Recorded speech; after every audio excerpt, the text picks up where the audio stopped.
Hotel black रोज का रहस्य भाग 4। क्या रहस्य खत्म हुआ या अभी भी कोई गुत्थी बाकी है? 1। होटल में कुछ तो था। मंत्री सुरेश खन्ना की गिरफ्तारी के बाद पुलिस ने होटल ब्लैक रोज को पूरी तरह से सील कर दिया। पत्रकार आदित्य मेहरा ने राहत की सांस ली, लेकिन उसके मन में अभी भी कुछ सवाल थे। 1। कमरा 306 का रहस्य क्या था? दूसरे रवि वर्मा की आत्मा सच में थी या सिर्फ एक भ्रम? तीसरा, क्या सुरेश खन्ना ही असली मास्टरमाइंड था या कोई और भी था? इन्हीं सवालों के जवाब खोजने के लिए आदित्य ने एक आखिरी बार होटल जाने का फैसला किया। 2। एक आखिरी रात होटल में आदित्य ने इंस्पेक्टर अजय राठौड़ को फोन किया। अजय, मुझे होटल में कुछ चेक करना है। क्या पागल हो गए हो आदित्य? वहाँ अब कोई नहीं जाता। अजय ने चेतावनी दी, लेकिन आदित्य का मन नहीं माना। रात के 11 बजे वह होटल पहुंचा। होटल का माहौल अभी भी वैसा ही था, सन्नाटा, अजीब ठंडक और एक अजीब सा एहसास जैसे कोई उसे देख रहा हो। 3। कमरा 306 फिर से खुला। जब आदित्य ऊपर पहुंचा तो देखा कि कमरा 306 का दरवाजा हल्का सा खुला हुआ था। ये कैसे हो सकता है? होटल तो सील कर दिया गया था।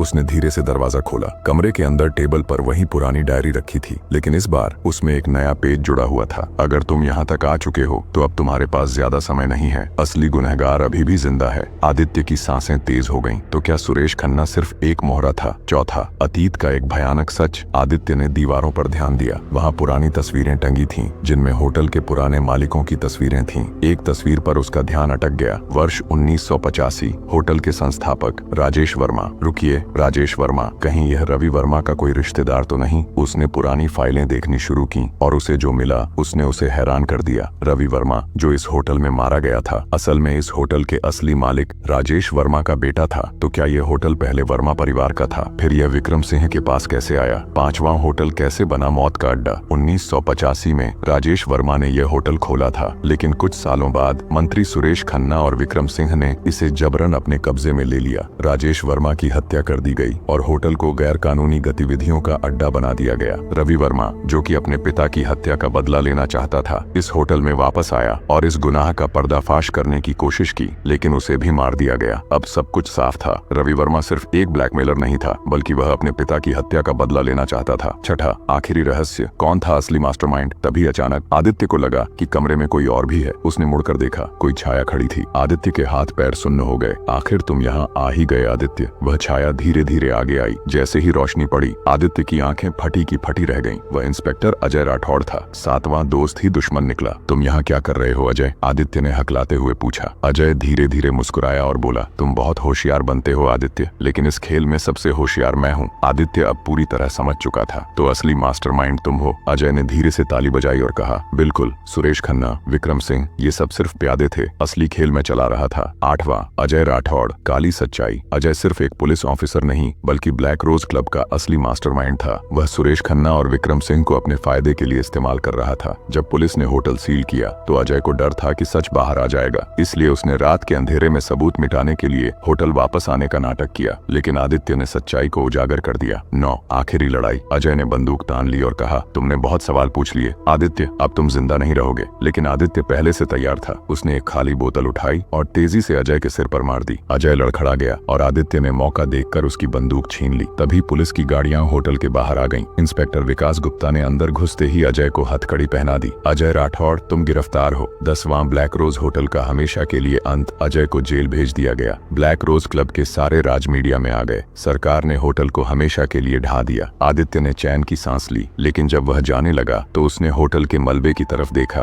तभी हल्की सी फुसफुसाहट सुनाई दी, धन्यवाद आदित्य, अब मैं चैन से जा सकता हूँ। आदित्य ने एक हल्की मुस्कान के साथ होटल को अलविदा कहा। अब रहस्य खत्म हो चुका था, या शायद नहीं, जारी रहेगा। अगला भाग जल्दी ही आएगा। कमेंट करें भाग 5।